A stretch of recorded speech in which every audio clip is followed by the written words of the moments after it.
Welcome to the fourth colloquium on public interest technology. This one is dedicated to COVID responses, innovations and public interests. It's great to be with you again. We're from the School for the Future of Innovation in Society at Arizona State University. It's also brought to you by the Society Policy Engineering Collective, a group that I direct here at ASU. And for a short time, these colloquiums will be broadcast at our International Symposium on Technology and Society, the annual IEEE ISTAS event. Today, we have a wonderful speaker lineup, but first I'd like to introduce Elisa Graffi, who's chairing this colloquium today. Elisa joined ASU as a professor of practice in 2012, and she's also a senior sustainability scientist at the Global Institute of Sustainability, and co-leads the policy theme for ASU Lightworks. What I find particularly amazing about Elisa is that she spent 2 decades at the Office of Technology Assessment at that US federal level. And she specializes in science policy and its interface, public engagement, and also strategic management. Her PhD is in environmental science, with an emphasis on public policy. But when I read about her work and her contributions to academia and practice, I'm just taken aback. She wrote a foundational paper in the Public Administration Review some years ago, which won acclaimed awards, for instance, in 2008. And she was honored with the Brownlow Award for the best article by a practitioner. And what's amazing is that we have Elisa teaching into the Public Interest Technology program here at ASU, our latest Master of Science and online degree. So with that, I'll pass on to Elisa now, and she can introduce the rest of the colloquium. Thanks, Kat. I am really pleased to be having this discussion. This is a seminar that those of us on this panel have been discussing in various ways all summer, and have been quite eager to have this discussion.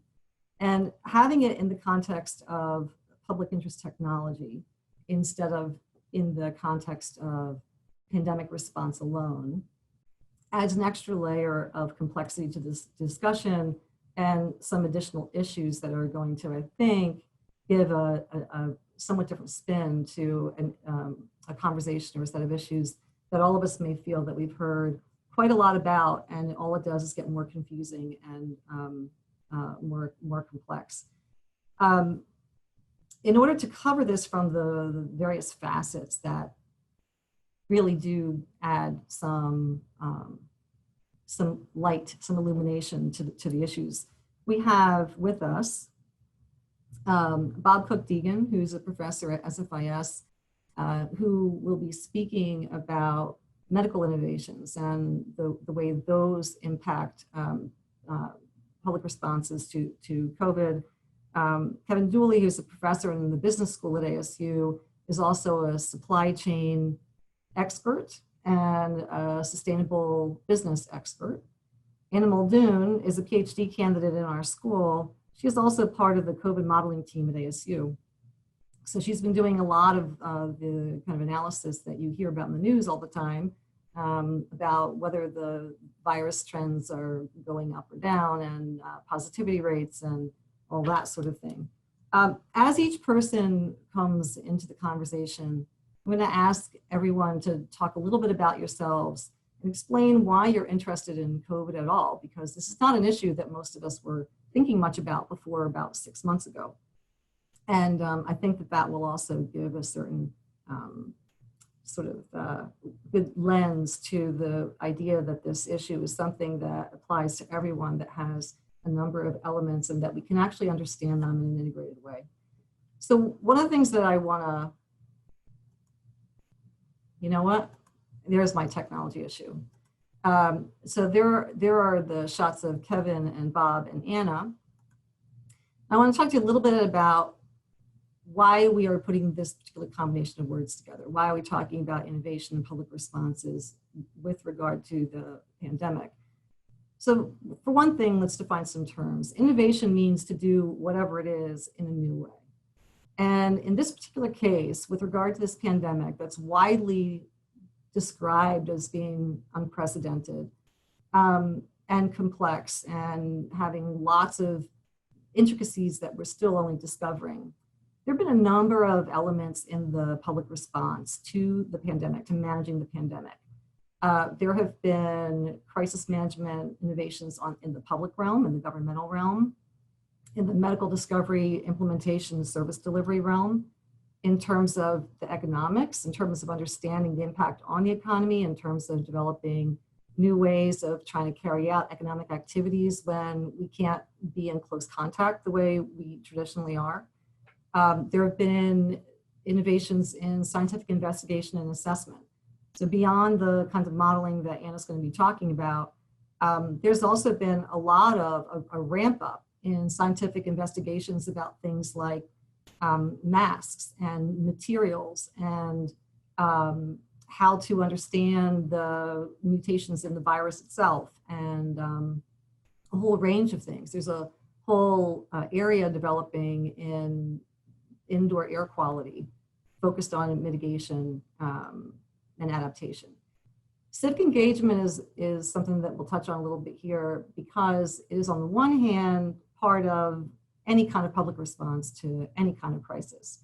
But on the other hand, it's particularly interesting in the case of the coronavirus because civic engagement has popped up in a variety of unexpected ways to some degree to deal with some of the unprecedented nature of this particular crisis and also sometimes to compensate for what are viewed as gaps in the responses in other areas.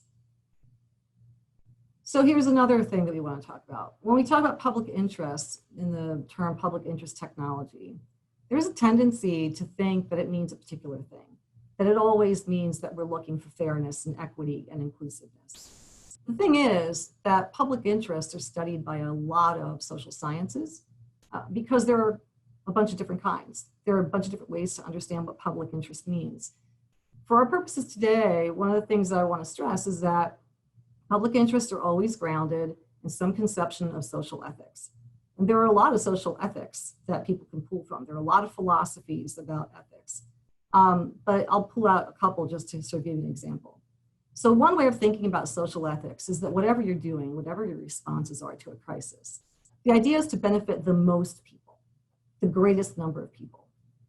Another social ethic would be that in your responses, you're trying to benefit the people that are the most privileged. So not the most, but the most privileged. Or that you're trying to focus on the people that are the most vulnerable. Or that you're trying to develop a response that's the most equitable across the board. And there are names that we associate with these different things. So a focus on responding in a way that benefits the most people is a version of utilitarianism. To focus on the most vulnerable is a social justice ethic. To focus on the most privileged is, there is actually a thing called power ethics. It's a Mightiest ethical principle. And to focus on the most equitable arrangement is an egalitarian one. So these are not just philosophies. These philosophies of social ethics, they underlie governance systems. They underlie the kinds of governments that we create. Let me move this out of my way so I can see. When we talk about things like monarchy or plutocracy, oligarchy, democracy, autocracy, these are governmental systems that are each rooted in assumptions about which kinds of social ethics we are caring the most about, which social ethics we want to institutionalize and operationalize in how we do things. So rather than be airy-fairy or vague or sort of abstract, social ethics are the foundation of pretty much everything we do. Social ethics turn into the institutional arrangements of governance. What does that mean? It's another kind of abstract sounding word, but it translates into the rules, the laws, the way economies work, what counts as a crime, what the government looks like, how we define safety, what the jurisdictional responsibilities are across different levels of government, and significantly, it determines what we think is valuable enough that we invest our public resources into achieving them. So in this particular case, I'm just going to make an assertion. I'm going to assert that in the United States, we believe that democracy is the governance structure that we're operating from, and that the social ethics that underlie that are that we're trying to benefit the most people in the most equitable way. That's what we think of as going along with the form of government that we have. Now, if we're doing that, then our public responses would have a few different goals. One would be to build social cohesion. Another is to support social stability. Another is to promote public safety, public well-being, economic stability, and security. Now, there's a lot in the news. There have been a lot of analyses that are not yet complete about whether or not the federal response has been adequate in many regards. One of the things that's interesting and important to understand in the context of innovation and responses is that when the federal government doesn't do what the federal government normally does, which is where a lot of the criticisms have come from in terms of federal response, that is a form of innovation. Innovation doesn't always mean good. It doesn't always mean it works out. It doesn't always mean that it's better than what was done before. It just means it's done differently, that it's new. So if the federal response is focused on animating the private sector and not exercising all of the tools that the public sector has, that is or could be considered an innovation. And then it's up to us as analysts to try to figure out whether or not that has been a good innovation or not so good innovation. In our case, with regard to testing, with regard to personal protection equipment, with regard to shoring up the economy, with regard to a whole range of issues, when there are perceptions among the public that governmental action at whatever level isn't sufficient, we do tend to see a fair amount of innovation. And let me cut that down a bit. I'm just going to mention a few of them. One has been a real surge in organizing and in sort of quasi-civic governance through social media. So through some of the apps like Twitter, Nextdoor, kind of Facebook, but Nextdoor and Twitter have been really, really interesting because they've created virtual communities sharing important information, expert citizens, sort of collaborations. There have been, there's a whole sort of what I joke is the federal diaspora, people that have been federal officials who know how certain things work, have taken it on as a public service to share their knowledge and understanding and being able to explain what's happening in the policy and management realm and in the scientific realms. There has been a surge in public marches and protests, active public engagement with the Black Lives Matter movement and a number of other issues that have gone along with that. There's been a surge of innovation around food. One of the things that happened during the pandemic is that people lost jobs. The economy really took a hit.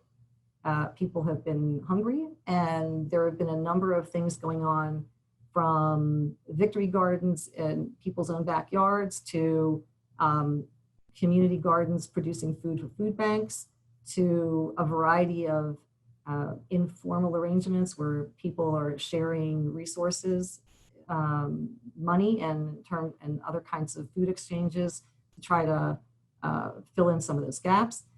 And masks. So masks have become just an absolutely incredible symbolic and active space for civic engagement. So back in May, starting with some medical folks on the West Coast, a call started to come out. This is before masks were known to be an important thing or a big deal, asking for the public to make masks, homemade masks, because there was a shortage of PPE. This is before it was a public behavior to wear masks for protecting other people and to deal with asymptomatic infections.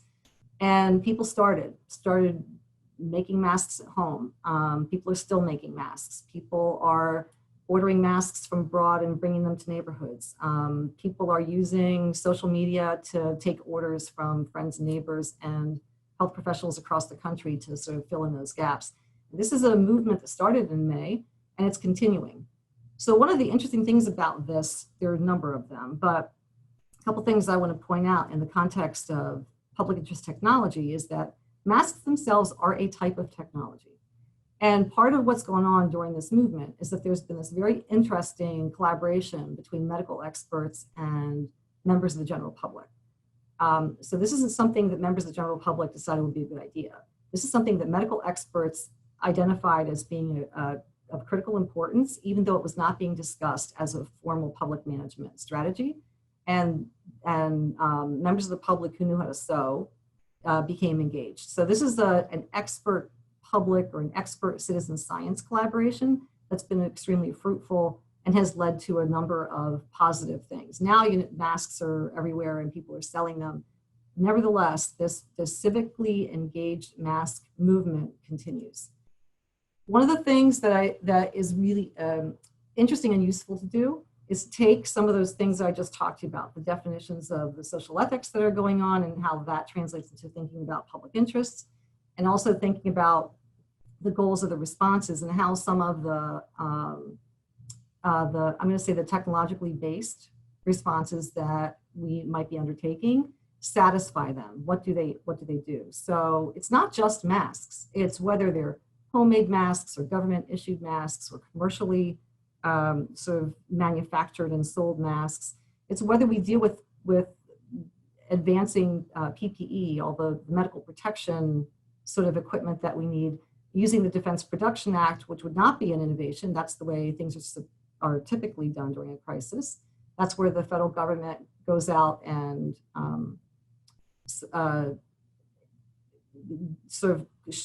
cuts through the regular market channels to make sure that materials that we need are produced.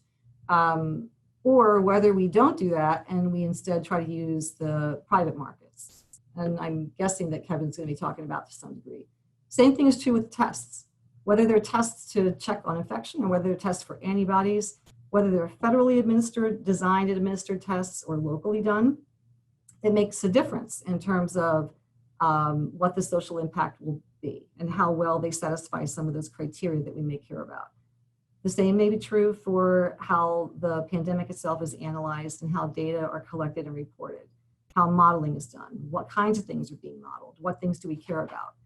Same is true for the sort of self-protective orders that might go out, whether it's a nationwide stay-at-home order, for example, whether that's issued at the state level, at the local / city, county level, or whether it's issued at a very, very micro level, such as an office, a campus. The human behaviors that go along with them are different, and the degree to which they can foster social cohesion and stability, achieve public safety and well-being, impact economic resilience, and achieve security could be very different. Same is true about whose benefits they serve, whose interests they serve. The most people, the most privileged people, the most vulnerable, the most equitable. And we can carry on. During the Q&A, I may come back to this slide. That's why I have this highlighted in yellow so that we can talk about some of the policies that are out there right now and perhaps go back and talk about vaccine development and think about some of the issues that are being raised there. And perhaps we can discuss how those things do or don't apply to these criteria that we've been talking about, the social cohesion, stability, public safety, and so forth. So with that, I want to pass the baton to Bob Cook-Deegan, who's going to take us a bit deeper into some of the medical issues and the health issues. And I'm going to need to continue to share this, Cindy, because this is the slide for Bob. Bob, can you unmute yourself? I have. Can you Excellent. hear me now? Oops, wait, let me go back to where I was. Yes. Okay, so Bob, as you begin, can you tell us a little bit about your background and why you've gotten interested in COVID? Yeah, so I'm a physician who teaches science and technology policy and have for a long, long time. I spent, straight out of medical school, I came did part of my residency, and then I came to Washington and worked at this mysterious place, the same place you did, the Office of Technology Assessment, which is a think tank for the US Congress. And our job there was to channel information about science, technology, engineering, medicine, and other technical matters into a political process and keep our credibility high on both sides of that equation. And turned out it's the first time I ever loved my job. And I stayed in Washington for 20 years, and then I became an academic. And mainly I've studied intellectual property and genomics and data flow in technical systems. Particularly, I chronicled the early history of the Human Genome Project. When COVID came around, it's hard to believe that it was only 9 months ago, because it seems like it was ancient history now. But when it came around, of course, it consumed all of our lives. And just to map it to this idea of public interest technology, let's take each of those words. Is it public? Yeah, it affects everybody. Do we have an interest in it? Yeah, big time. The stakes are really high. It's life and death. 200,000 Americans dead, more than 6 million people on the planet infected. And what's technology got to do with it? Well, it's the only way out of this crisis. So there are about as many bugs in our planet as there are stars in the universe. And it turns out that some of those bugs figured out, well, they didn't figure anything out. They just happened to configure themselves so they reproduce in human hosts, and they don't care where they are. They don't care anything about it. They're little pieces of DNA that spread. And it turned out that they could be communicated from person to person. And when that happens, and it has happened historically over and over and over in history, there are periods in European history when a third to half the population died because of a plague. And a century ago, this book, I don't know if you can switch over to, I guess nobody's watching me. I think they're just watching your screen, Elisa. No, But we can see you, Bob. We can see you, Bob. oh, can you? Can you Yes. see the book? Oh, okay. That's it. So Beautiful. this book is the book that our president, then George W. Bush, read when he was president, and said, you know, this is going to happen again, so we better do something about it. Let's be ready. And frankly, when a new infectious agent that is highly contagious hits a human population, the only way to effectively manage it is to be ready for it, because otherwise you're catching up. And so, golly, we did, you know.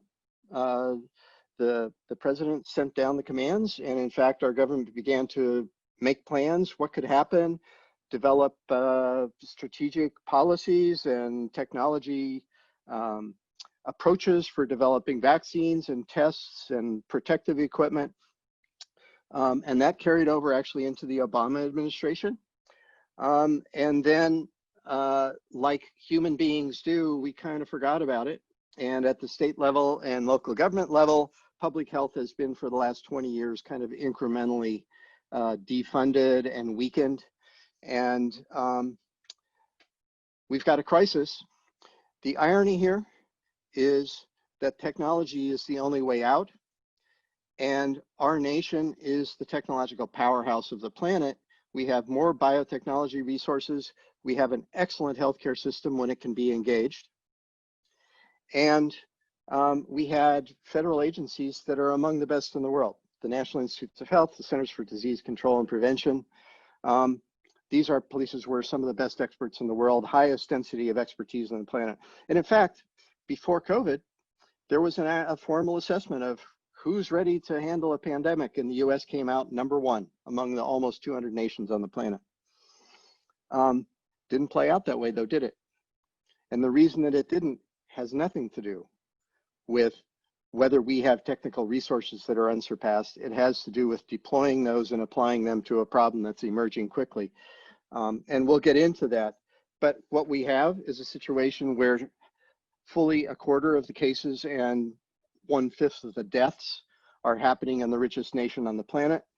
even though we've only got about 4% of the world's population. So what we have is a catastrophic failure of our system to deploy the technologies and the technological resources. And what we've been doing for the last 9 months is trying to catch up. And now I'll just go into the technical aspects of what does that mean? You've got a new infection that's affecting human beings. That means that human beings have not adjusted to it. There is no immunity to it that's specific to that agent. Now, understand that these cold viruses have been around for a whole long time. Almost everybody listening to this has been infected by a cold virus, including a coronavirus. But this is a variant of that that's much more deadly. What it means is we're going to have to develop ways of stopping the infection from continuing to spread through the human populations. How do you do that? Well, there are several ways to do that. One is you prevent it from infecting people in the first place by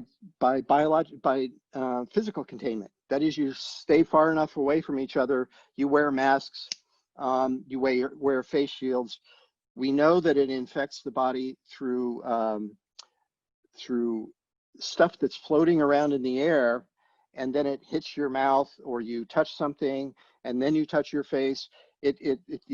These viruses get into your body through the mucous membranes, usually of the mouth or the nose, or sometimes they get all the way down into the lungs, and that's when we get into the very serious problems. So how do you stop that? Well, one is you just make it harder for the bug to get from one person to the other through physical containment, and that's why we have the so-called social distancing, an especially unfortunate term, since it should be physical distancing and social intimacy, but it's what we settled on. And then the other thing you can do is, when you know somebody's been exposed to somebody else, you ask them.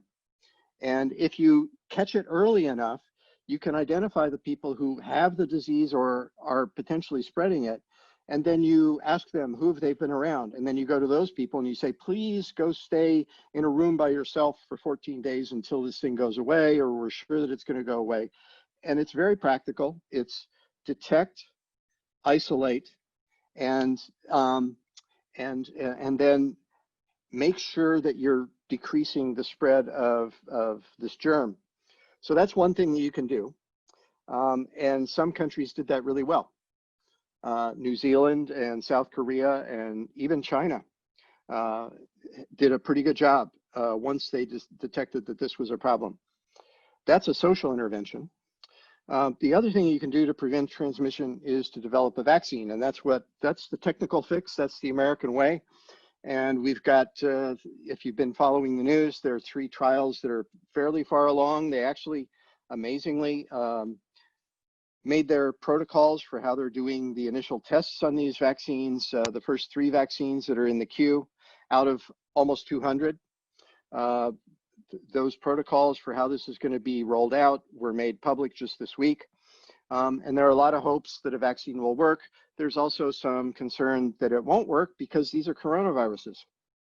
And immunity doesn't last very long for colds. We know that. So we don't know the degree to which this virus is going to be like other coronaviruses. We just don't have those data yet. But that's the other thing you can do to prevent things. But you don't have to be able to prevent things to stop an epidemic. In fact, you can eradicate a disease by having a good treatment. And this is what Egypt has done with hepatitis C. So hepatitis C affects 75 million people, 70 to 75 million people on the planet. So more than 10 times as many people as have been exposed to COVID are walking around with hepatitis C in their bodies. But Egypt is on the verge of eradicating it from its population, and there's no vaccine. How do they do that? Well, there are really, really effective treatment drugs that actually stop the virus from replicating in people's bodies. And if you take those drugs, the cure rates are 90, 95% or higher. So there's a lot of activity trying to say, well, can we use some of the drugs that we use on other viruses on this particular virus? And remdesivir was the first out of the gate in terms of treatment, and it's actually aimed at stopping replication of the virus. The other drugs that have been used are more for ameliorating the symptoms long enough that you can keep people alive when they're in the acute phases of the illness, and those are the steroid hormones. So you can treat people. And actually, you can get rid of a disease that way if it's a really effective treatment. We don't know if we're going to have that with COVID or not. And then there are other treatments. You take advantage of the fact that some people have survived treatment, have survived infection, and you go to them and you take the antibodies that they have in their blood because they've successfully overcome this virus, and you get rid of the red blood cells and you keep the fluid that has the antibodies in it, and you give that to people who are suffering symptoms and hope that those antibodies can suppress the virus in that new body. Those are the treatments that was the convalescent plasma treatment that was very hot a couple of weeks ago. And now we're right on the verge of trying monoclonal antibodies, which are actually, somebody has reacted to it. You take an antibody that comes from somebody who's been exposed and successfully suppressed the virus, and you try to identify which antibody is the one that's most effective at suppressing the virus, and you make a whole lot of that using whiz-bang technology, cell fusion, and produce monoclonal antibodies against very specific things on the virus to stop it from killing people and harming them. So that's progressing. We're on the verge of having the first monoclonal antibodies introduced into clinical studies. So we've got all of the things. And then the most amazing failure of the US system is, despite the fact that we've got tons of biotech companies and whiz-bang genomic technology unparalleled, we really screwed up on testing. And why does that matter? It matters because if you don't see it, you can't do anything about it. And you can't see a virus.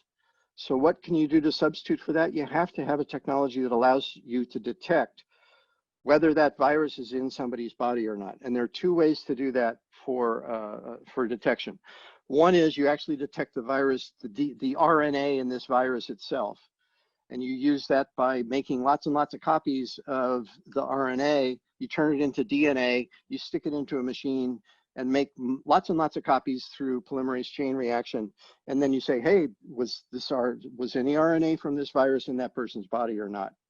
And that's what you use the swabs for. And that says, is there RNA from that virus in that person's body or on that thing that was on the table or whatever? You're just detecting whether there's nucleic acid from the virus. And that's really sensitive, but it doesn't necessarily mean that that virus is contagious. It means that there's RNA left. The other thing you can do is look for the proteins that are made by the RNA in the process of making an active virus. That's called an antigen test. An antigen is just something that the antibody recognizes. And you're looking for proteins that are carried by the virus, and actually only the virus. And so we've begun to develop really cheap and fast tests for detecting whether the virus is there in sufficient amount that you can actually detect it by putting it in a test tube with these antibodies and seeing if the antibodies stick to the stuff that you've put in the test tube. And if they stick to something, that means there was some virus there. And that's likely to be contagious virus because you wouldn't have the protein unless you had the structure of the virus. It's not completely analogous, but it's pretty close. And it's much more reliable in detecting active virus than the RNA tests. And then finally, you can test people to say, hey, have you been exposed? And what you're really measuring there is the immune system reaction to the virus. And that comes in many flavors, but it comes mainly in the antibodies that we're used to that float around in the blood. Another class of antibodies that are from the mucous membranes that are much harder for vaccines to elicit a response from. But those are the ones that you would really care about because they would stop the infection from the get-go. The ones that would act in the mouth and the eyes and mucous membranes of the body, those are the IgA antibodies.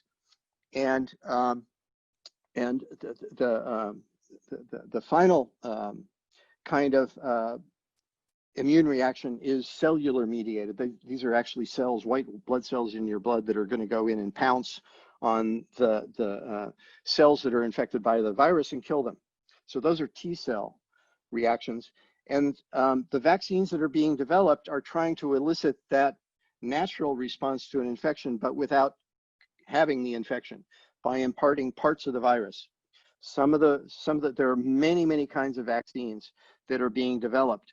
And I'll stop there because that's kind of the technical stuff that you need to do, what you need to say. But let's go back to where I started, which is why in the world, with all these technical resources and this warp speed, and it truly has been amazingly fast progress in the science and trying to deploy technologies against this common enemy, why in the world have we seen the patterns of death and destruction that have come out of this pandemic? And one is, most of these are social factors that have to do with how we organize our culture.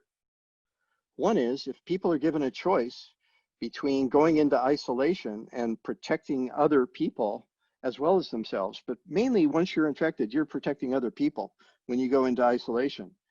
If you're faced with the choice of, am I going to be able to feed my family, or am I going to go into isolation and nobody's going to pay for my care and I'm not going to see anybody for 14 days, pretty easy to see why people wouldn't go back to work and spread the disease. You need to, when you're doing a serious effort of contact tracing and prevention, suppression, you need to make it really easy for people to do the right thing. And we haven't done that.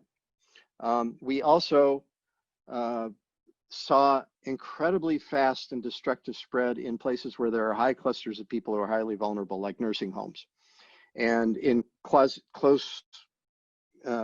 spaces with poor ventilation, where there are lots of people bumping into each other. Things like, bars, frat parties, and things like that. So those are social things. Meatpacking plants are really good for spreading because they're cold and the virus can stay alive for a long time, and people are really close together and there's lots of biological stuff to stick to and continue to fester. So all those things have to do with the social dynamics, and I'll stop it at that and turn it over, I guess, to Anna. Is that right? You'll turn it back over to me, and then okay. and then we'll go on to the last Kevin. thing I meant to say, I'm sorry, That's Lisa, okay. I forgot. I also pulled together this resource page that you very nicely displayed to everybody that I use pretty much on a daily basis now. You know, we're all totally obsessed with what's happening, and what we are following is trying to follow social progress and also social failure of social progress. And these are the sites that I tend to go to time and time again. Some of them are about the cases. Stat News has been doing amazing coverage of what's going on in this space and following the innovation process. New York Times is great. And our own ASU College of Health Solutions, for those of you who are interested in the testing aspects, has got a really, really cool interactive display of what's happening with different tests that are in various stages of development. And you can follow those in real time and figure out which kind of test and who's making it and all that. And then these two hub sites, one of which I suspect Anna will talk about, from the University of Washington, and Johns Hopkins has become world famous for being the place that is providing us with the information that our federal government should have been. Good, thank you. Let's see, we can put those, is there a way, Cindy or Kat, that we can grab this slide and put the links into the chat for people? I'll do that. I'll do that, Elisa. Can you do that? I can do okay, that great. from here. I'll just dump it into the chat in just a minute. That'd be perfect, thanks. There are a couple things I want to just bring up and kind of put into a parking lot. And Kat, if you can help me remember when we go back to the Q&A to bring this up. Sure. So Bob made the point a few different times that the poor response to COVID, the kind of disastrous crisis that we're in, isn't only because the virus itself is new and is behaving in a kind of a different way and is particularly deadly, but because there was some kind of disconnect between the technological and institutional preparedness that the United States presumably benefited from before the pandemic and the way things got implemented. And he's attributing that to social issues, social factors, which is appropriate. I want to emphasize that when we see a disconnect like that, this is why I started by framing it with the social ethics and the underpinnings of what we assume we are doing when we are implementing a response through governmental and other means, right? What are the underlying goals and ethical principles that we think that we are adhering to, that we are working toward? Because sometimes when you see a disconnect, it's not just because people are behaving poorly or showing bad judgment or, you know, sometimes there can be more fundamental things at play.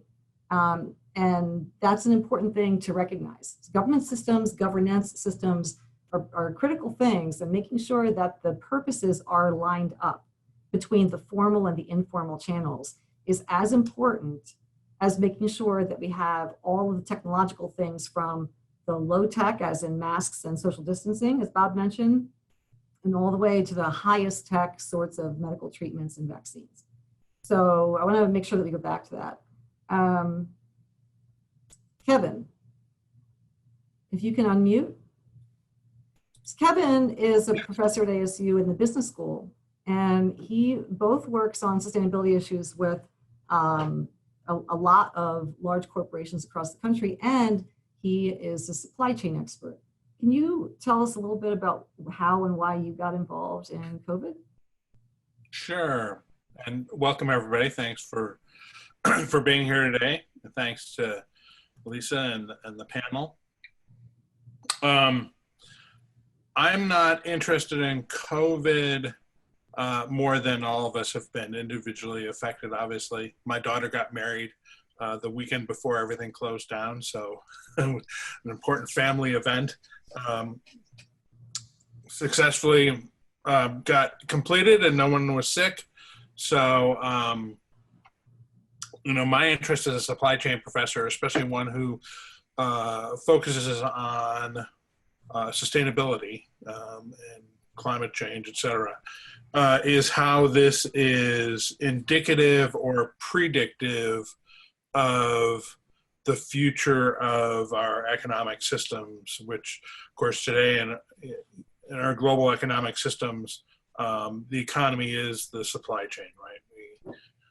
No company makes everything from you know, farm to retail store, so to say.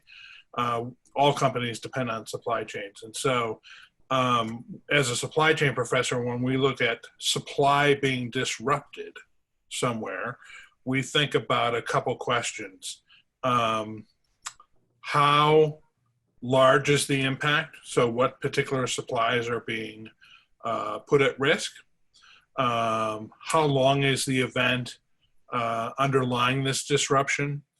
How broad is the effect? For example, with numerous hurricanes hitting the Gulf of Mexico region, the United States has a large percentage of its petroleum, let's say chemical derivative industries in that area. And so because of that physical proximity, extreme weather events that hit that area have a disproportionately large impact on that particular industry sector, for example.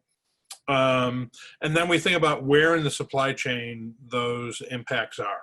Are they far upstream in the supply chain where raw materials are being extracted and processed, or where we have agricultural or forestry or fishery processes?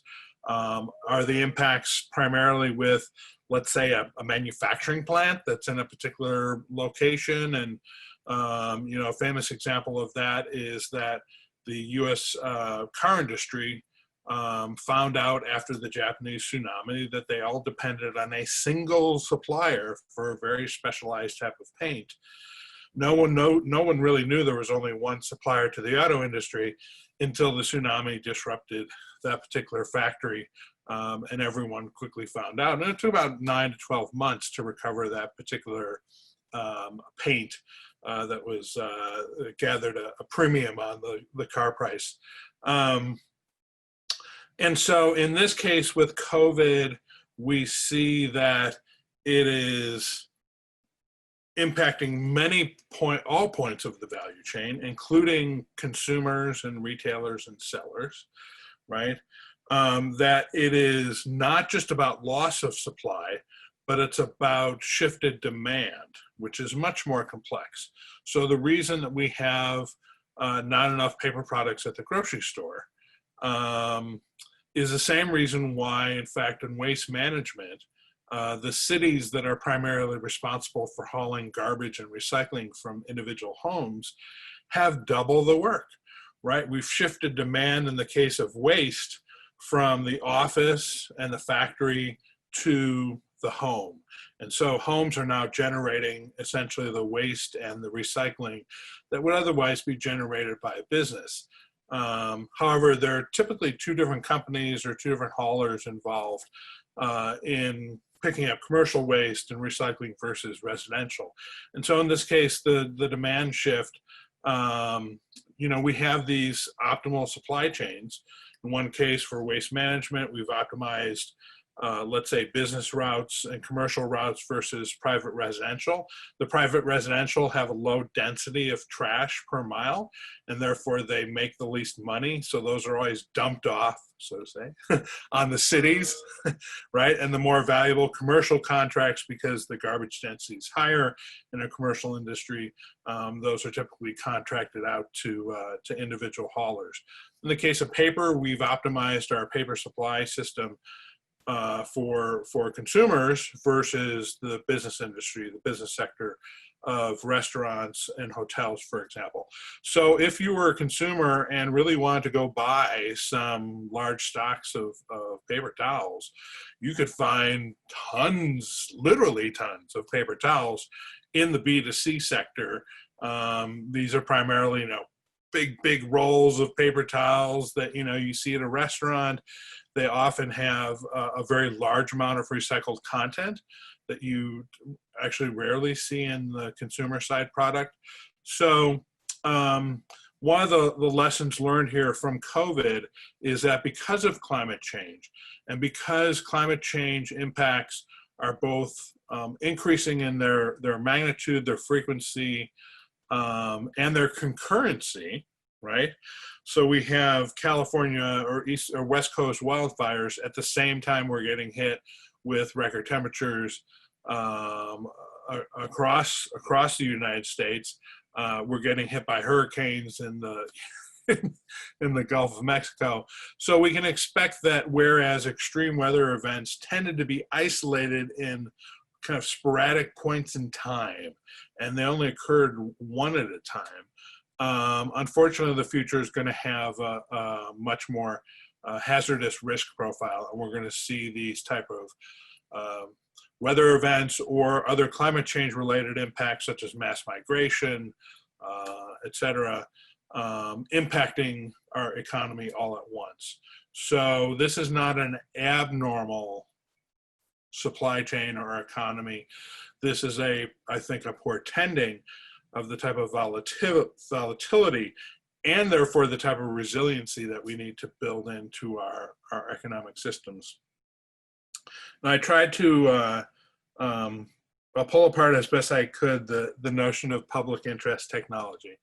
And I'm not new to technology management, but I am new to this particular concept. So hopefully I've interpreted this correctly. But here's a business school prof play on this. And that is, just speaking for the US, the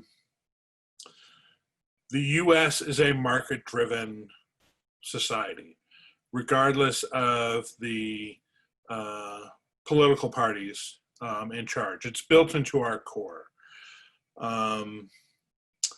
And as such, we should not expect too much giving up of that private concern in times of special need, or giving up of those private concerns for the public good, for better or worse. In my mind, as I'm not a policy person, I'm a business person. I'm just trying to interpret what's going on around me, and I work a lot in the recycling and circular economy realm.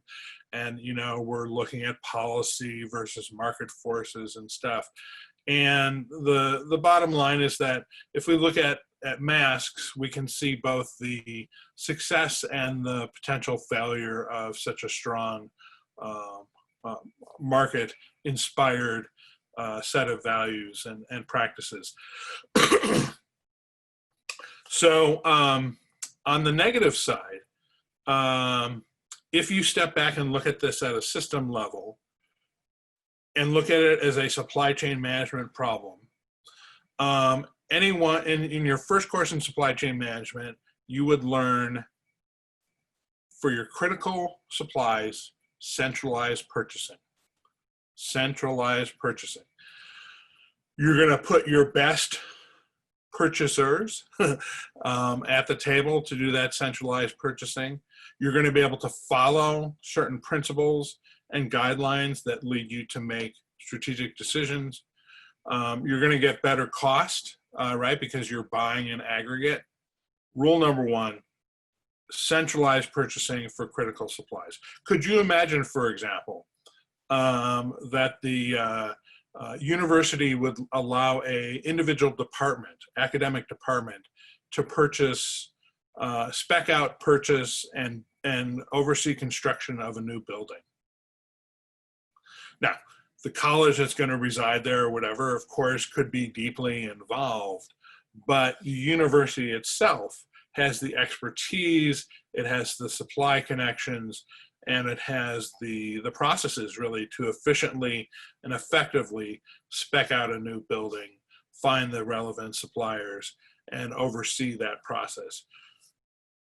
I understand that there are political reasons why we did not centralize purchasing, but in my mind, we lost at least 3 to 4 months of response time by relying on the private sector to self-organize a response versus having a predetermined centralized response to that critical or those types of critical medical supplies. On the silver lining side, I would say if you look at the proliferation of private, and I would say collectively private action that Lisa referred to earlier, it's amazing, right? It's the American spirit.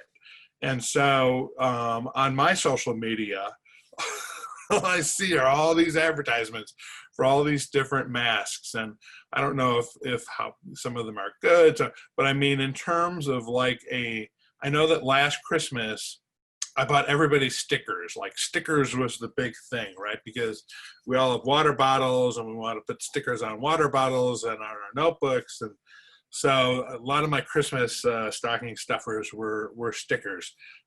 This year it's masks. So, right, the creative energy of our world of art and graphics has been unleashed on masks. So, you know, where else but in America?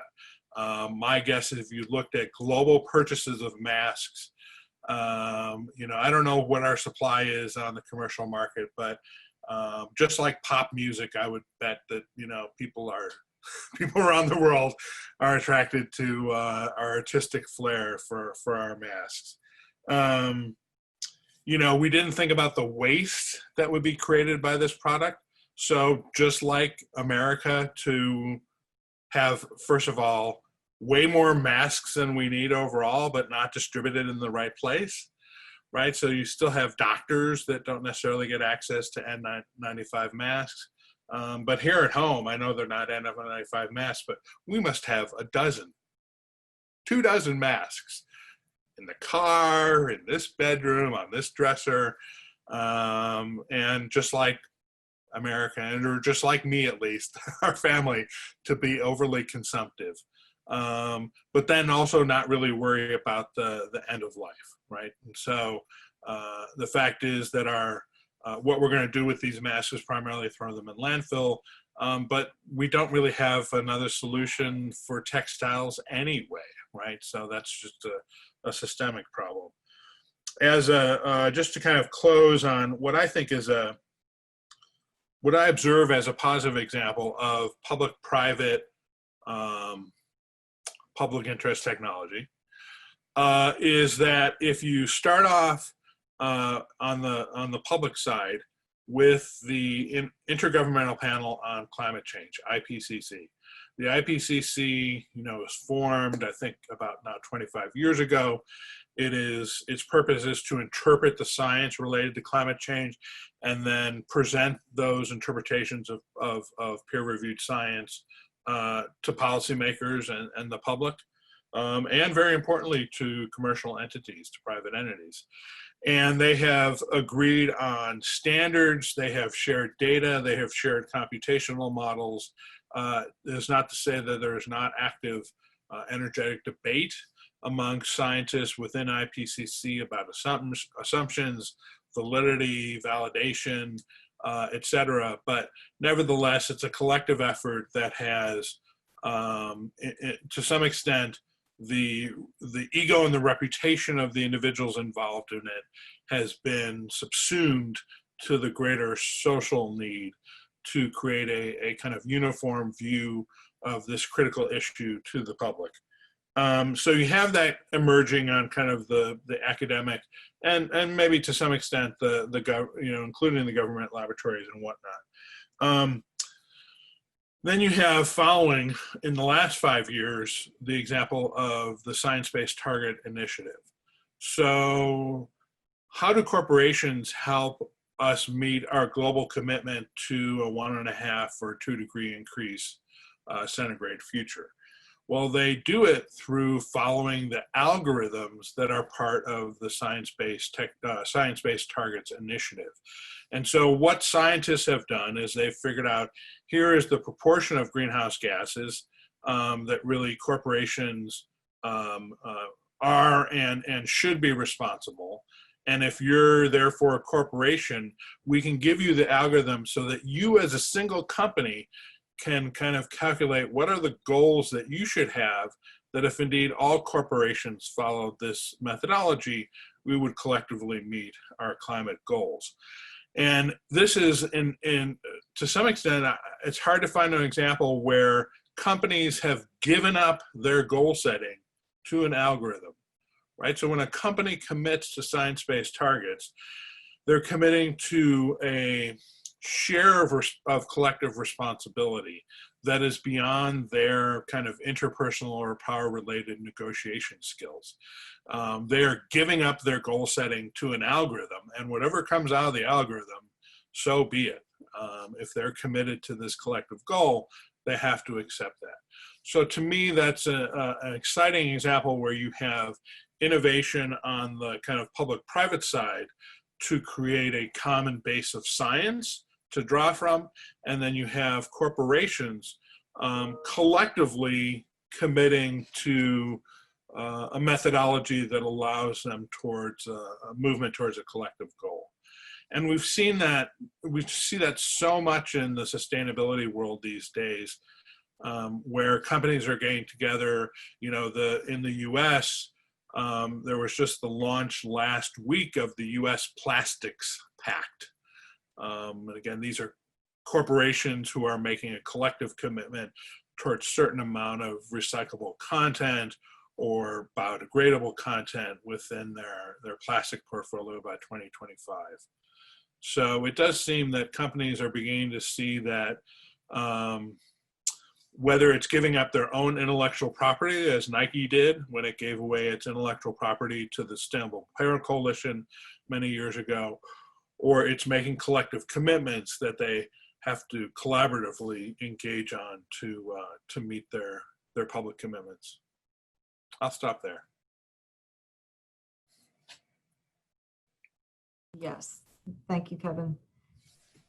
Yeah, so that was pretty fascinating, and I didn't realize that you were going to weave together climate change and COVID and the whole ball of wax. I think I can find a climate change connection in everything I look at these days. So that's just my glasses. No, I think it makes sense.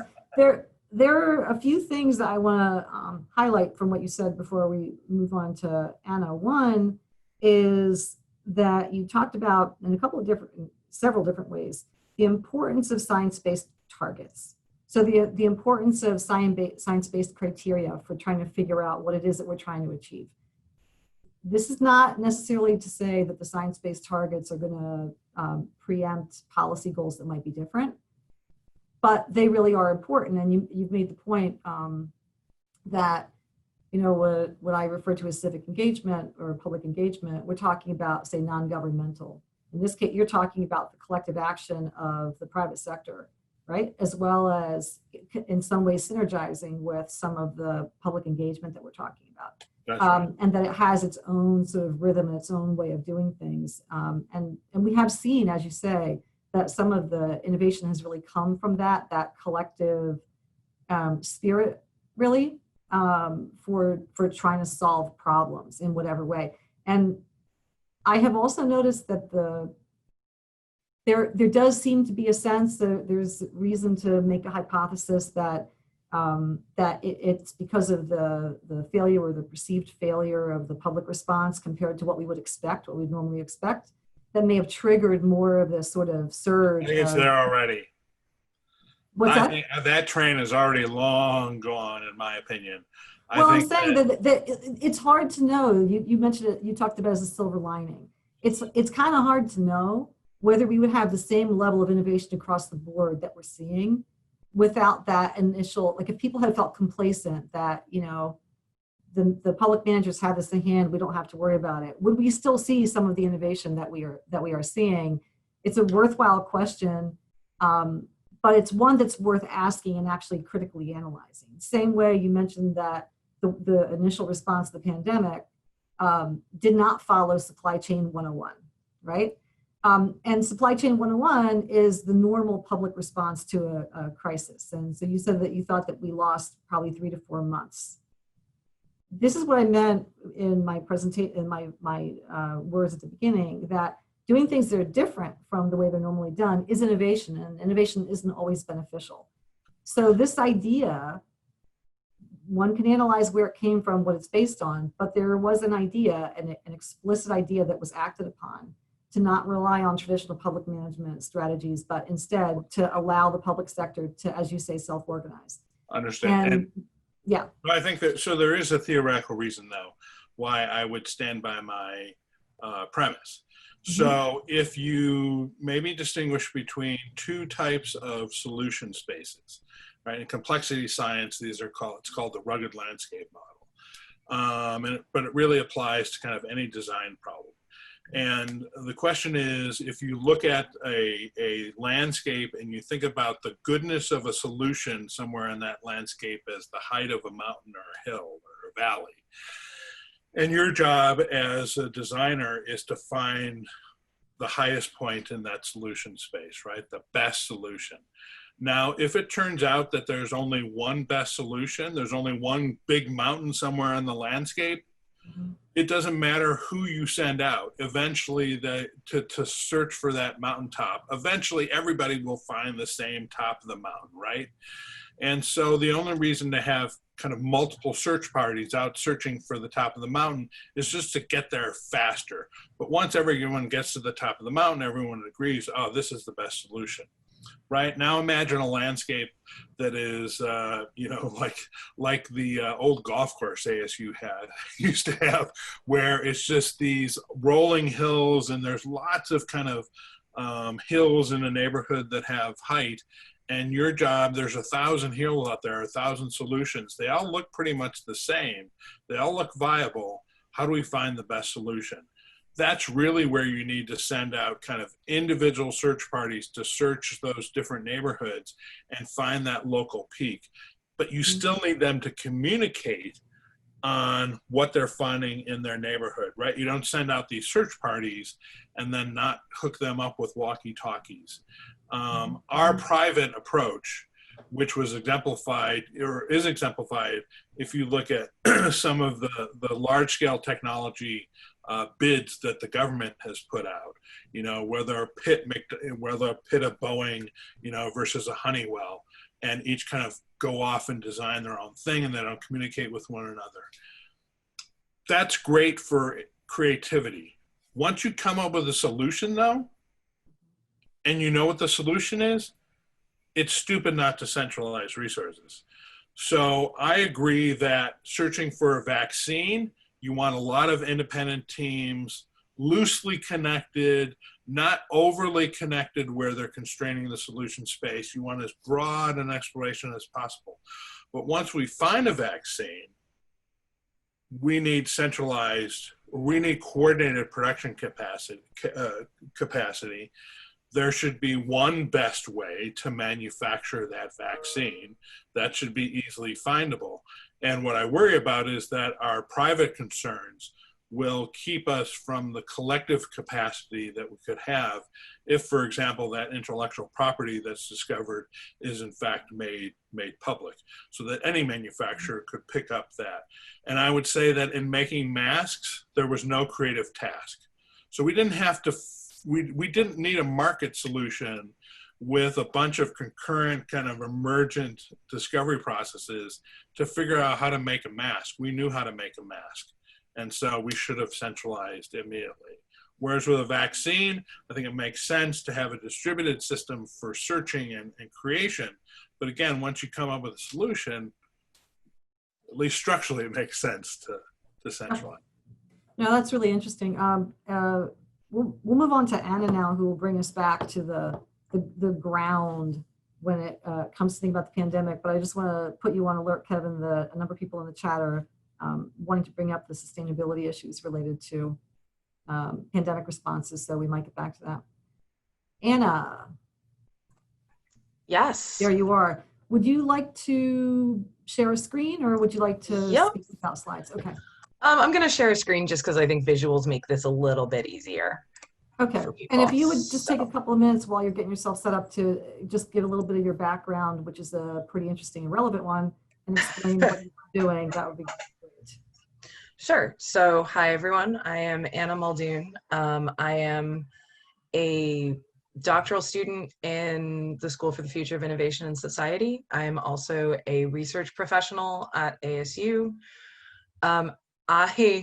So COVID is actually exactly the kind of thing that I work on and have for most of my career. I have a master's in public health with a focus in health policy.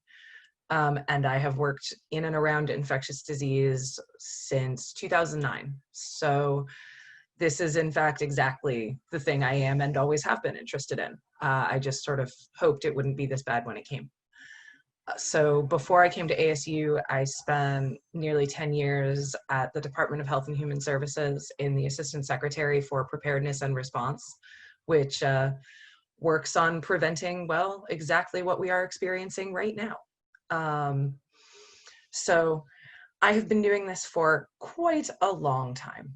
And with that, I am going to talk to you just a little bit about modeling and data and the complications of all of that in COVID. So, no, go over there. Sorry about that. There we go. So this is the most basic, these are two versions of the most basic form of a model, right? A model is just a representation of the progression of a disease. That's it. At least this type of model. So they can be incredibly simple. Someone doesn't have the disease, they're susceptible, they get infected and they're infectious, and then they recover. That's the basic version. Now, I suspect by now you guys all know that COVID has not been that kind to us and is a little bit more complicated with asymptomatic spread and pre-symptomatics. It's a bit more involved than that. So don't scream. I promise I'm not going to make you walk through this next slide. I promise. So this is where we ended up with our model, which is significantly more complicated than the very basic susceptible, exposed, infectious, recovered version. But this was necessary because the entire goal of modeling is to accommodate the progression of the disease. So COVID is a complicated one, right? It takes a while for, particularly in the early days, took quite a long time for cases to show up in testing. The asymptomatic spread versus pre-symptomatic spread were deeply unclear for the first many months.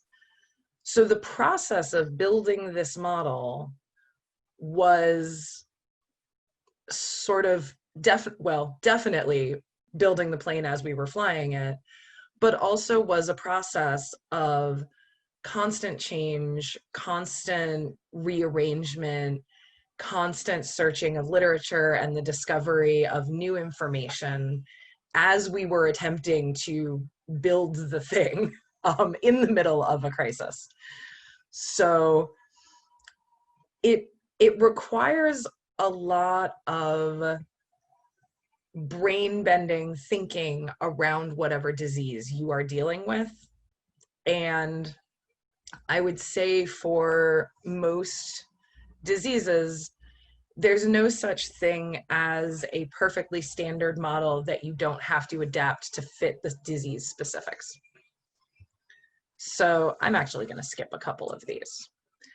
But just to prove the point of exactly how complicated building models, particularly for brand new disease, can be. This is the performance on, I think this one is national models, of a subset of the models that exist for COVID. And as you can see, some of them have done really well. Some of them did well for a while. Some of them have not done so well. And it's partly because everyone is trying different approaches, right? So everyone tries different approaches, and eventually people start to converge on methods of looking at what we think might happen that work. And this is just for entertainment, the same models, but ranked by how they performed on state level projections. Meaning, some of them got national really right and state really wrong, and some of them got state level really right and national really wrong. So that's where I'm going to stop torturing you with slides that have a lot of numbers and a lot of diagrams and just talk to you. So at the beginning of this outbreak, we didn't know anything really about COVID. We learned pretty quickly that it was a coronavirus. We didn't really know how it was spreading. We assumed that it had originated in Wuhan. Turns out probably was around before that, and that was just the first big event. So as we moved into the outbreak and moved into tracking local data and national data, everyone was kind of scrabbling around for every piece of information they could find. Every article that came out would immediately get picked up and discussed for whether it needed to adjust our probabilities inside the model or what it told us about whether the structure of the disease dynamics we had built was right. And so as time has gone on, the ways that we approach all of these things has adjusted. Things have solidified a lot more, right? People are not still fighting about whether asymptomatics can transmit COVID. They can, we know this, but we didn't. 4 months ago, there was still debate. So it has changed incredibly rapidly. And it's a technology cycle basically that goes at light speed. And thankfully is pretty cooperative, right? So people from a lot of universities talk to each other and share information and discuss their models and try to see whether they can help each other improve them, because the entire goal is simply to have some idea of where the disease is going and where it's taking us. So in order to talk to you about modeling, the second piece is actually the really basic ground truth data collection piece of this whole situation. Because all of these wonderful compartmental models that help us understand where we might be going can't function if we don't have good data. And in this pandemic, we have seen a lot of data issues that I don't think most of us really expected would be as much of a problem as they are. You know, I am very sure that there were some people who expected this, because there always are. But I think most of us did not think that we would have this much difficulty even knowing how many cases there are in a given place. And that has been a collision of factors, right? That it took so long to spin up testing, that many people were using different tests for a long time, that some were better than others. And then, of course, issues with data collection and data reporting, that for a while, not everyone was reporting the same data. Not everyone was reporting data the same way. And there have been moments when, you know, different states are actually using different case definitions for what's a confirmed case and what's a probable case. So it makes actually working with the data, the very data itself, that is the ground truth you need to do all of this work, to track, to understand the demographics, to understand how fast it's spreading, how it's spreading, who is most at risk, and then from there, hopefully, to also build some projections that give you an idea where you're going. That ground truth data is the base for all of it. And when there are problems with the ground truth data, it starts getting a little bit interesting. So we've spent a lot of the past 9 months, by we, I don't just mean my team, I think I mean the public health community possibly as a whole, dealing with things that probably most of us would assume that in this world of interconnected technology and rapid communication wouldn't be problems, right? Making sure that we can all get clean data that's comparable across states. Like globally, that's even harder. And the bigger you go, the harder the problem is. And the more complicated the approach is to try to make sure we have good data that can be worked with, that really does lead us to the right conclusions about what's happening, can be. So, you know, Bob posted the Johns Hopkins website that has the beautiful map. When they got that website up magically fast. It was amazing. It was the early days when, you know, we didn't even really know where COVID had gone. It was not yet called COVID or SARS coronavirus 2. It was still just the novel coronavirus. And it started popping up in tiny spots, and the map watched it spread. I kind of hope somebody has daily screenshots that they can turn into a video as it spread across the world. I am very sure somebody does. But that map and the data that was coming in on it became a crucial point for a lot of us in the early days, when information was not very available, when everything was changing incredibly quickly. Those kinds of public projects that compiled data, that got data out there where everyone could see it, were a crucial piece of coronavirus response, and I think a very good example of public interest technology. That is exactly the ways that we would all hope we could use our technology, our data, and our energy to get information out there in the middle of an outbreak.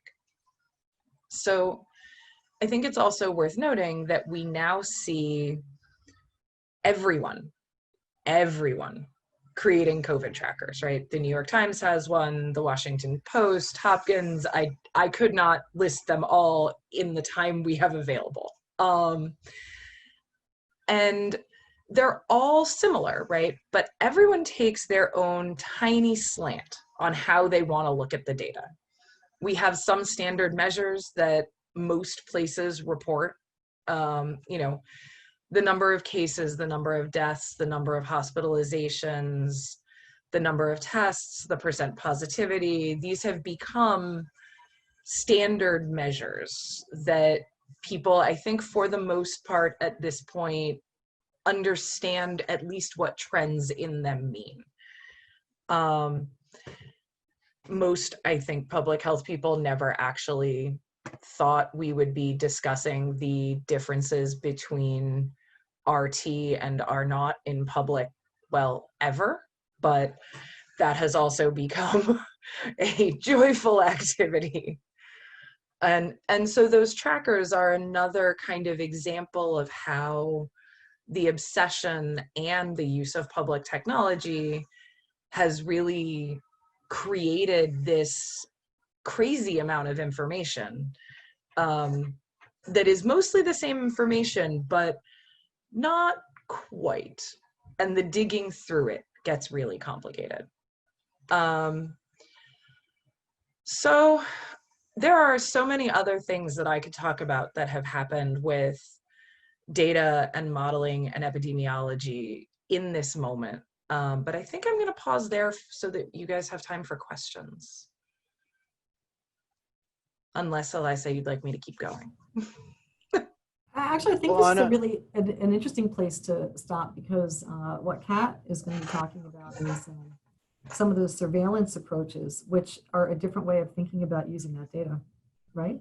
When we get to the Q&A, one of the things that I'd like to sort of have you tuck in the back of your mind are some of the analogs to some of the things that Kevin talked about, but in terms of data. So he talked in terms of supply chain 101, and like once you know the answer, it's good to centralize it, right? You didn't address, but we can talk about it, you know, during the Q&A, whether the kind of data standardization issues, the kinds of problems that you're talking about, whether they're normal or whether they're somehow worse in this particular case because of the disaggregation of how testing is being done, you know, kind of like across so many different parties that therefore will have different, you know, procedures. So I don't know if you wanted to comment on that now, or if you want to just kind of hold on to that. Sure, I'll make a quick comment on that now, and if people want to follow up, we can do that. I think that it is guaranteed that in any outbreak, particularly one that moves this fast, there will be data issues and there will be conflicts about data collection and case definitions and test sensitivity and specificity, right? We've seen all of these things. And there will always be fights about data interpretation.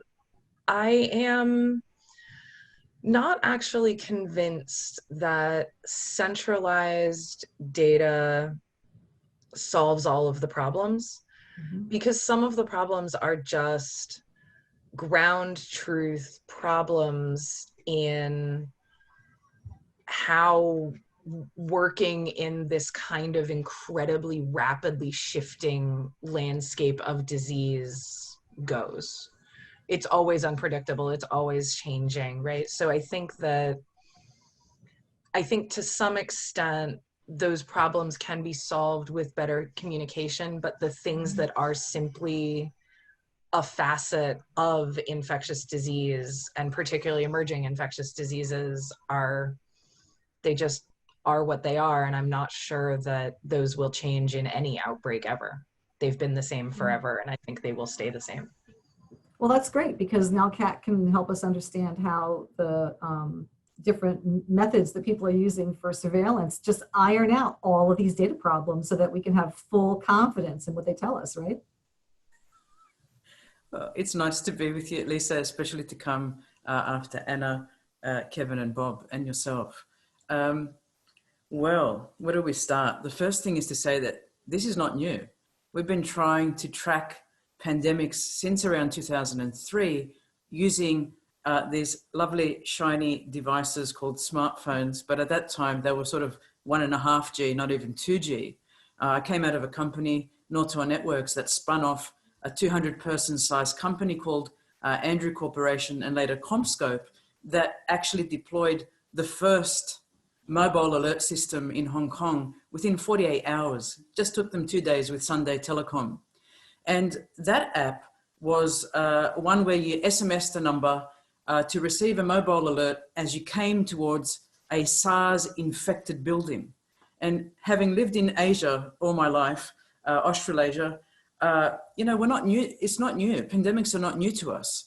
We can go back to SARS, we can go back to avian, we can go back to the swine flu, of course, which many people underestimate. I mean, about 6 million people came down with the swine flu, and there was a vaccine response.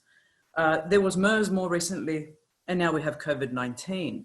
And so I'm just going to show you some sort of historical documentation which demonstrates how much the Australasians have been thinking about this. So back in 2006, we published this for the Australia Research Network that was about securing Australia. And it was an avian flu tracker. I had just come out of industry 4 years previously, and we were looking at a location service proof, and we were working with a telecommunications company to use their location servers that polled devices in the field to see whether someone was in a quarantine zone, potentially, to see if someone was coming into a contact with someone who was COVID positive.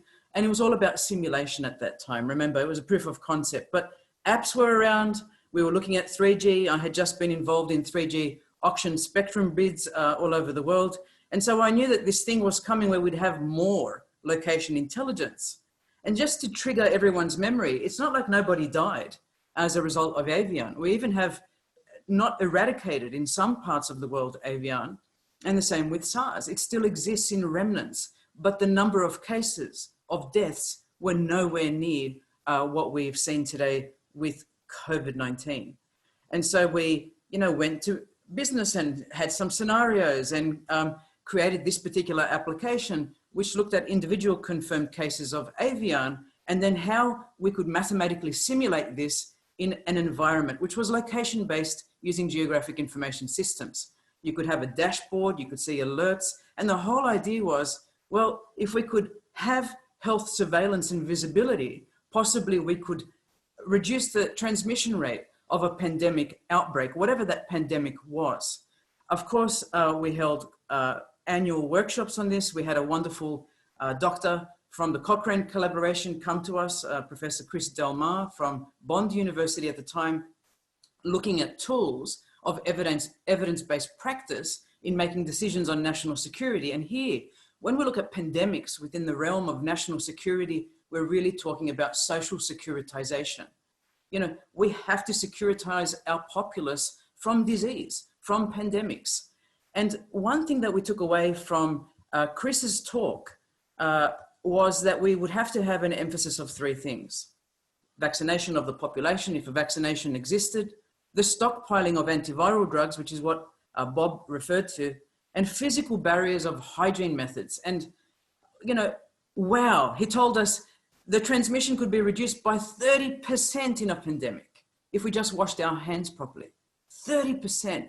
And I still go back to this fundamental process of washing hands prior to a vaccine becoming available. And that's what we're seeing and being encouraged. I have talked to many parents who say, isn't it amazing that this year our kids haven't gotten as sick as previous years because everyone's conscious about washing their hands more often. And if anything was to come out of this pandemic, just that would be enough to ensure that we generally reduce the transmission of other disease that was transmittable either through saliva or bacteria or some other thing. So that's a bit of an opener. Chris's main message of just wash your hands more often was heeded, but why now? These tracking systems, this AI, this potential to visibly see a pandemic hit before it actually is known to the community at large. How can we simulate? How can we watch? How can we be vigilant? And so I had one security guy back in 2004 say to me, Katina, I think it's really simple. One day we're all going to have devices strapped to our bodies. And he said, if I want to check, where there's an outbreak, I'll be going. And I said, really, that simple? And he said, yeah, and it'll be near real time. I'll have the data. We'll be able to respond really quick and the world will be fantastic.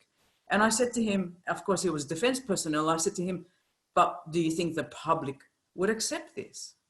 And he said, well, they won't have a choice in the future as all of these dynamic things are unleashed, whatever they might be in society, whether it's trying to bring down crime rates, whether it's a pandemic outbreak, whether it's school education, whether your child is attending school on time, and all of these other things. He said, we're just going to have this global dashboard. And I've seen this global dashboard in the Australian defence orientation, particularly with critical infrastructure around about the time of post 9/11. And many risk-oriented applications were built at that time, particularly to mitigate against short-term things like perhaps a crazy person going and killing 50 people down the road at once within a 2-hour period versus knowing what to do in a natural disaster. One of the Geoscience Australia GIS maps that I saw around about 2006, around about this presentation time, was looking at how can we secure our businesses users, their other businesses, and this notion of a B2B, a business to consumer, critical clients, clients that rely on critical infrastructure. We looked at particularly water, which powers electricity, electricity which powers telecommunications, and telecommunications that powers banking. All of this interdependency in critical infrastructure. And humans are the most vulnerable a node in this entire system. So how can we securitize people? And so we're going through this digital transformation process. That's what I'm going to call it.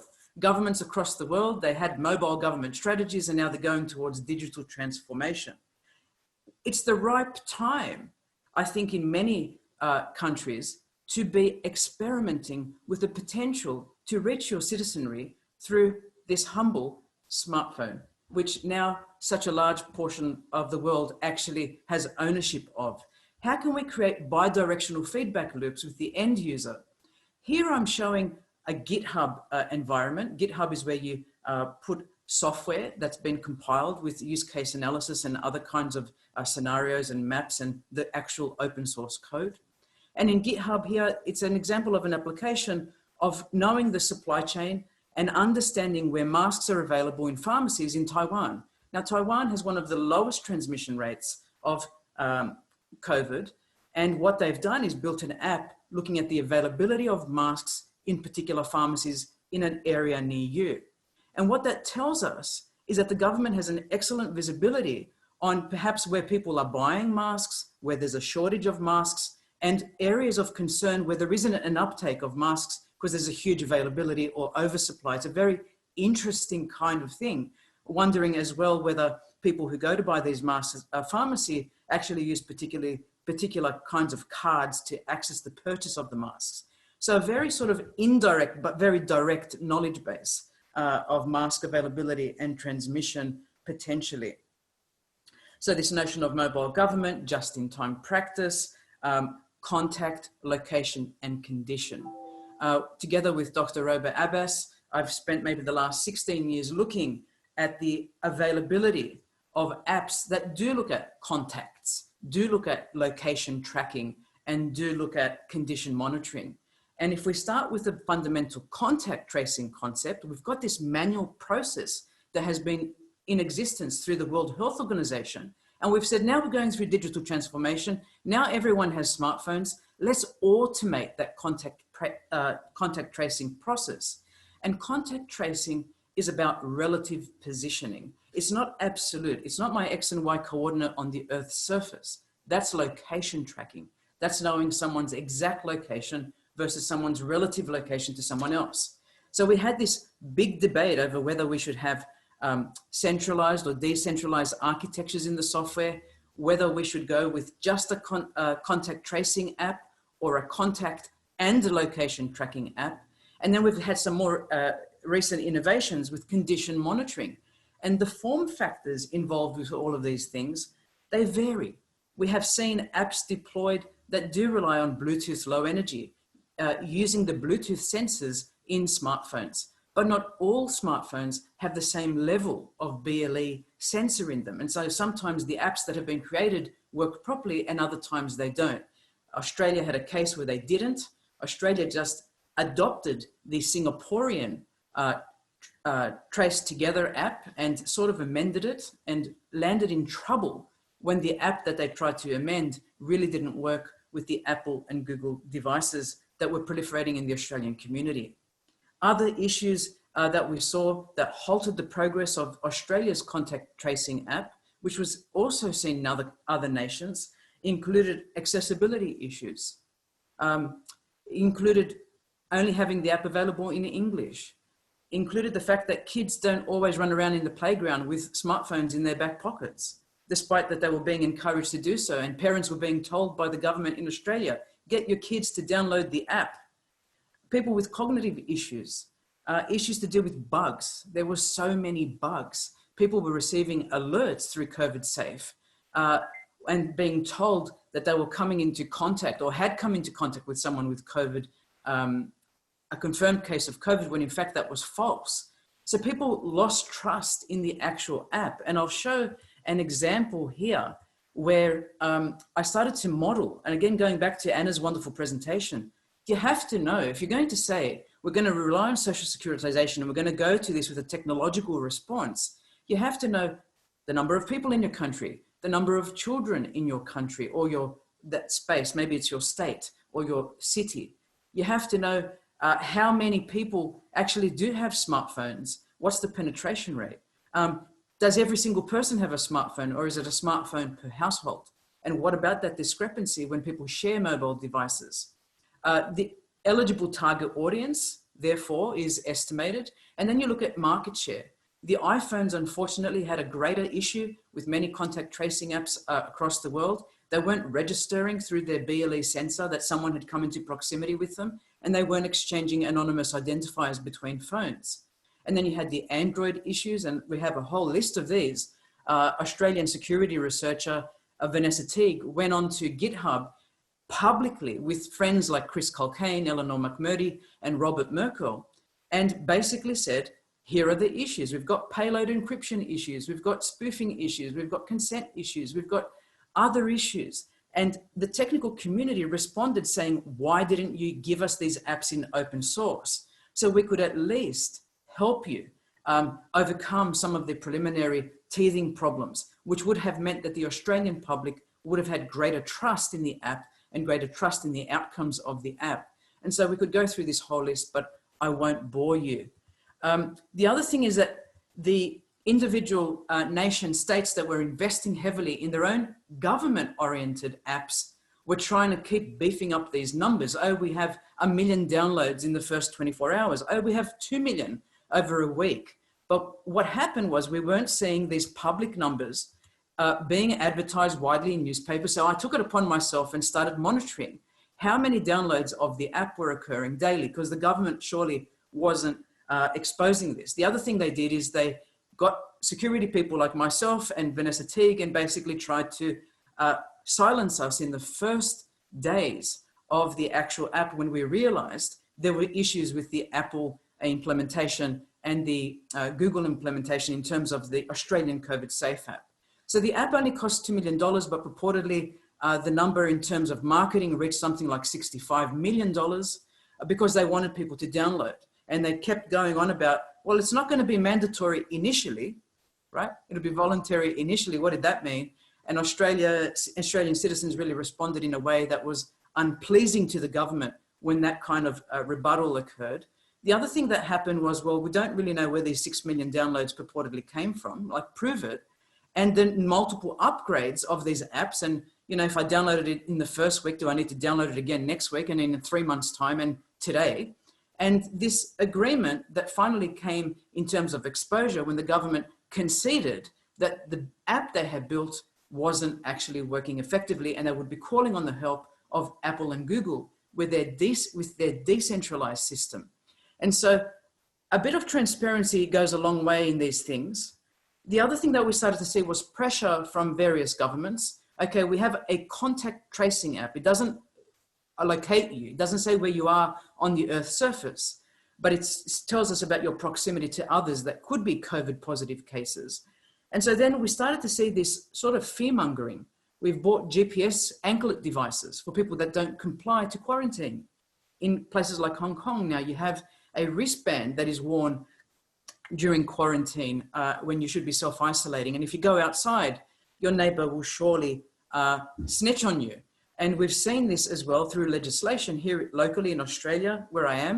A family of 4 were coming back from a COVID area in Victoria and were actually dobbed in by their neighbors for actually being outside and not quarantining. They were fined around about 10,000 Australian dollars. So apart from the anklet bracelets that remind us of criminality, apart from these bands that we wear during quarantine, we've also been tinkering with Fitbit devices. Stanford University and Fitbit came together to offer a predictive kind of artificial intelligence-based approach. So you self-organize within the study, you'll volunteer your time, you'll wear the Fitbit, and we're trying to see if we can see symptoms before they actually hit for future pandemics. We've even had drones surveil us, and we are talking about swarm intelligence. If a pandemic that was more aggressive than COVID-19 was going to hit, what would we do with drones in the air, surveilling downtown locations where people congregate, looking at people's behavior and their condition? So we're going from this innocent, perhaps, contact tracing to this location tracking continuous, not discrete, to this, well, we'll just put up some drones and have a look at how you are. And the threats that came from the local New South Wales government here in Australia was during the Easter period in April, whereby we were told if you're found on the road and you're going between an originating and destination point and there's no real essential business, you're not buying drugs to make you better, you're not visiting the doctor, you're not buying essential supplies, we're going to use automatic number plate recognition systems to make sure you're not breaking the law. So with that, I want to end with one slide, and that's the government as innovator, but public-private partnership that's occurring in what we used to call this valley of death scenario, where we invent, the COVID Safe app really was sort of in a valley of death. And if the private enterprise didn't come in to save the app, it would be completely dead today. And so in the public interest, we're going from this app's going to make us money mentality to an app that's about care. And that's in the public interest, right? About health and well-being, about economic prosperity for the public. So what we're trying to do is shift away from this privatized model to this public, and the government as an innovator, the government as a digital transformer, the government as someone who's willing to come into contact with private enterprise to develop something that actually works. And we could look at China examples and a long history of experiments where they've created public-private sandboxes. And I don't, the word private within China is a bit dubious, but they've created sandboxes where they test their pollution-oriented apps, their rideshare apps, their policies. And then they say, right, it worked in the city of Nanjing, will it work now for the rest of China? It's a bit like what the Wright brothers did when they tested models in increments. Finally, can a whole of government approach work? Can public-private partnerships work? And then who owns the data is the big thing as this is proliferating. Does the government own it? Does Apple and Google own it? And what does that mean? So I'll end it there, and thank you for listening. That was great. Thanks, Kat. So I've seen that there has been an active dialogue going on in the chat box. So rather than try to look at some of the questions that might be left over there, I'm going to suggest that we just all sort of come together and just kind of have a conversation, an open conversation with whoever is here participating. I'm going to put everybody on a grid. And folks can raise their hands if they like, virtually, or just unmute yourself and pop right in and ask any questions of any of the panelists, or panelists can ask questions of each other.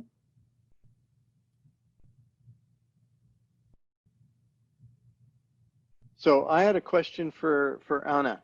You didn't really get into this, but I'm really, really interested in what you've learned by doing all this whiz-bang math and surveying everything that's known about modeling and all that. And then you present the data to people who are going to make decisions about closing bars and opening restaurants and opening schools and dealing with the political apparatus that is Arizona. So tell us a little bit about what you've learned about that process. It's very complicated. So I think I am very lucky to work on a deeply interdisciplinary team where a lot of us have long-term experience in communicating with policymakers from a variety of angles, right? And that has made a huge difference. But I think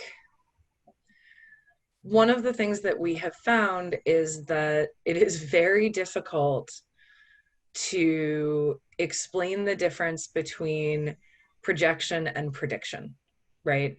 We are not saying this is what's going to happen.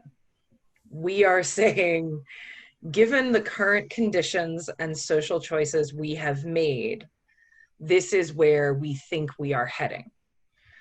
So one of our approaches to dealing with that, one of the slides I skipped actually, is to give people scenarios. So to say, you know, if masking reduces transmission by this amount, this is what the curve of deaths would look like. If, you know, masking decreases transmission by this amount, this is what it would look like. Because of course, in the early days, we didn't know. So it was all guesswork. And I mean, it's educated guesswork, right? There's some historical data, and we know from other diseases that masks can make a difference. So it's not, you know, a shot in the dark, but it's still basically guesswork in the very early days of an outbreak. So the scenarios, I think, were really useful to people in helping people think through the options they had on the table. And of course, as more studies were done, as different areas did different things, we could give people better and more accurate, clearer scenarios.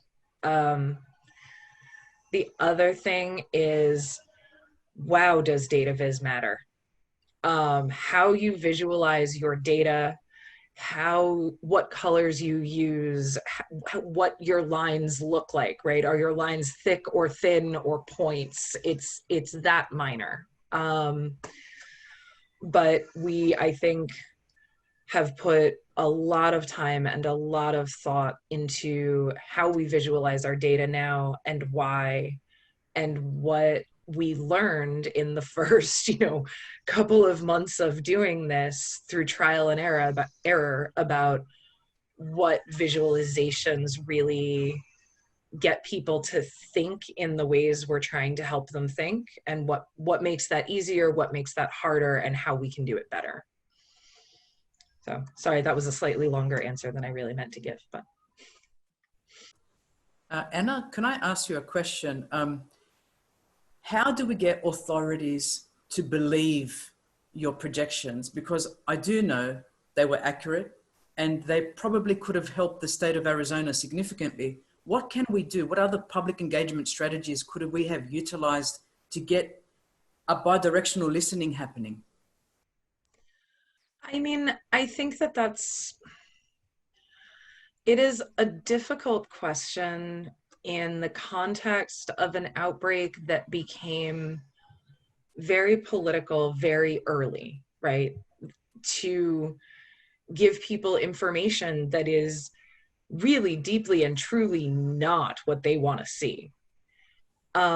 So I think that it would have helped if we already had pre-existing long-term relationships with more of the people involved, both in the not-for-profits in the space and in the Department of Health. And, you know, I can hope for the future that politicians will not be in the space of attempting to manage a pandemic that has become a political hot potato, right? I think that is deeply frustrating, both for everyone who's trying to do the right thing in the pandemic. And I'm not even sure quite where I would lay the blame for that at this point. But so I think that long-term relationship building is really important, and that probably would have made the biggest difference. You know, sort of mutual trust is really important in a crisis, right? This is a social crisis, and I think that trust from the public, between universities and government officials and epidemiologists and modelers and virologists, and right, like we all formed these teams so quickly. And I think it would have gone better if we had the things that we now have in the beginning. But of course, we didn't know what they were going to look like when we started building them. So hopefully we'll be better prepared next time. I think those are really fair comments, and the political aspects of this are, you know, there's just a lot that could be unpacked about that. And there's a limit to how much communication per se, clearer communication can, you know, sort of like deal with that. So, but trust is certainly huge. Does anybody have any other questions or thoughts? Anybody that was not a panelist who might want to jump in and make a comment? Toby? So picking up on that theme of trust, it seems like it is a thread that weaves through most of your presentations, actually, whether that's individual community members' trust in institutions, whether that's trust between parties who are in decision-making role, as you were just talking about, Anna, whether that is, and it seems complicated by a lot of factors, but a couple of factors particularly. One is the deluge of information that we have and the many streams that we're receiving it through, particularly with social media. And then also the evolving nature of our scientific and medical knowledge about the disease itself. As you were saying, you know, as information evolved and became clearer, it was possible to have better projections, right? And better data to share with people. And it seems like technology has a role in that as well, right? Because this technology is about how we're creating information, how we're sharing information, and how we come to make choices about the veracity of information and its applicability to our lives. So I don't know if anyone has anything to share in that way, but, you know, on one hand, we have sort of like this diversification of innovation and options, but when you're facing a crisis like this, it feels like in some ways you want fewer options and clearer information, which isn't always available. I don't know how to sort of how you weave through all of those complexities to choose the path forward. Make a quick comment about that. There's one of the critical kinds of technology that goes to some of what you're talking about, Toby, is social media. And there are lots of different varieties of social media. And through social media, people actually have access to other kinds of literatures that are not themselves social media, right? But it becomes a door to information from a lot of different sources, including peer-reviewed science, including policy documents, including, you know, journalism, all kinds of things. And I just want to comment that there's a double-edged sword about this. So on the one hand, it is probably the case that because social media has evolved in a way that both allows people to have broad exposure to a lot of kind of information and a lot of different sorts of people, but at the same time allows them to figure out, you know, like which communities of interest they are part of, which then leads to the kind of clarity that you're talking about, but also may narrow their exposure or may narrow the criteria they use for deciding what's legitimate and what's not legitimate information. So ironically, on the one hand, the very thing that can create too much narrowness is also something that contributes to building this kind of social cohesion that allows for mobilization and engagement within, right? And then this morning I saw, do you guys know who Cass Sunstein is? So Cass Sunstein's he's a law professor, but he gets involved in all kinds of other things. He's famous for nudge, you know, this idea of nudge behaviors. And he posted something this morning reminding us all that 20 years ago, he wrote a piece that talked specifically about social media and projected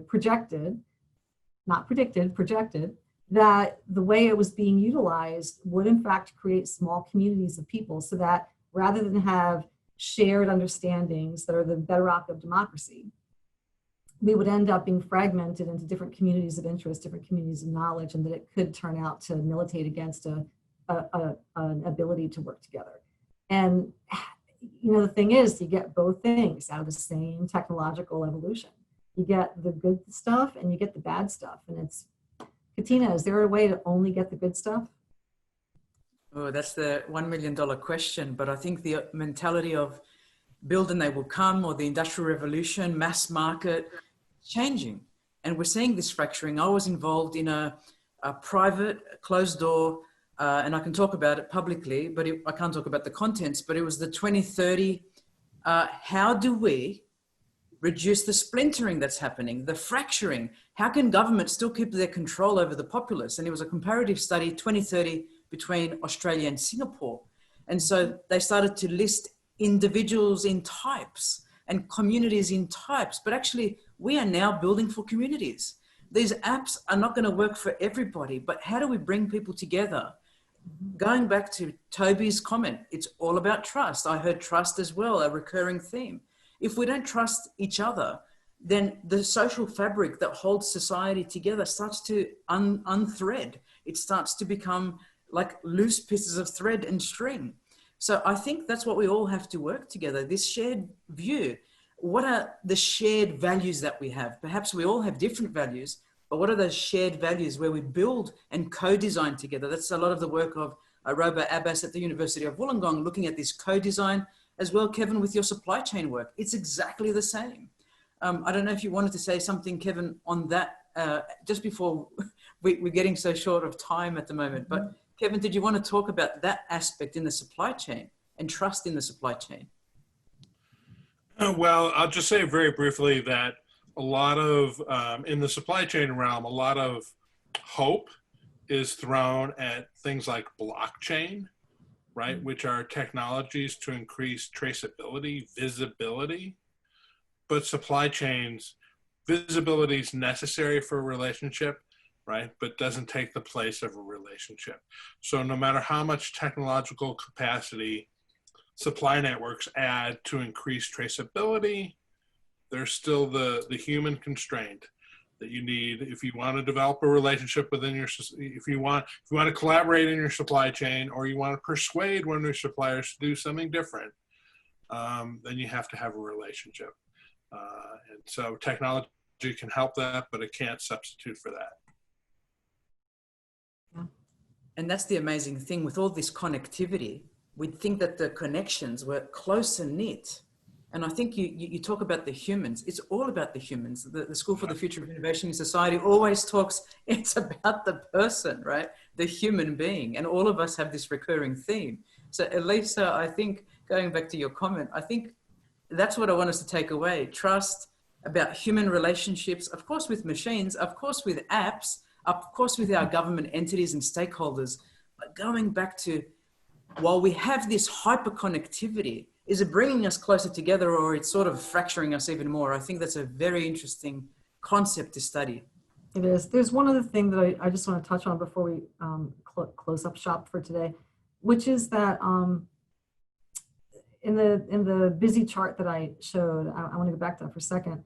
The way we build trust and the way we build relationships, and how that's connected to the technological or other means that we use, and technology is a broad term.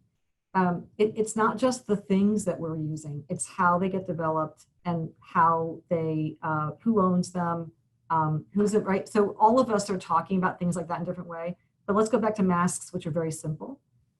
Masks that are federally created and sent out by the Postal Service versus things that are made by 1 million people around the country.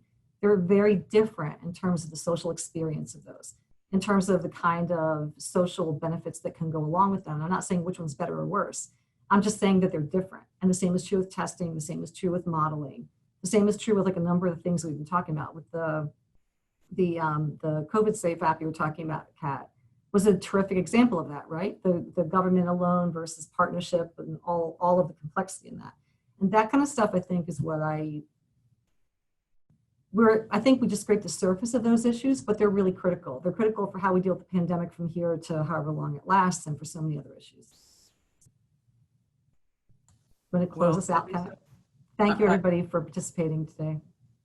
Well, we all want to thank you, Elisa Graffi. I know it's very hard to bring together people during these busy times. Everyone's scrambling for time, but you've brought together an eclectic panel. Kevin Dooley, thank you so much.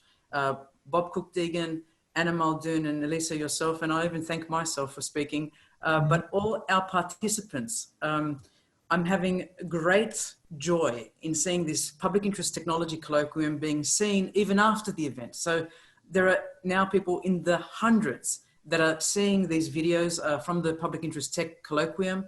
I thank also our logistics team, Cindy Dick and Melissa Waite, who always are so precise, and our new followers, Edmund Dong, and also our existing ones, Elma Hayrick and Toby Shurif. We want to thank you and hopefully see you again in 2 weeks' time. Thanks, everyone. Thank you, everyone.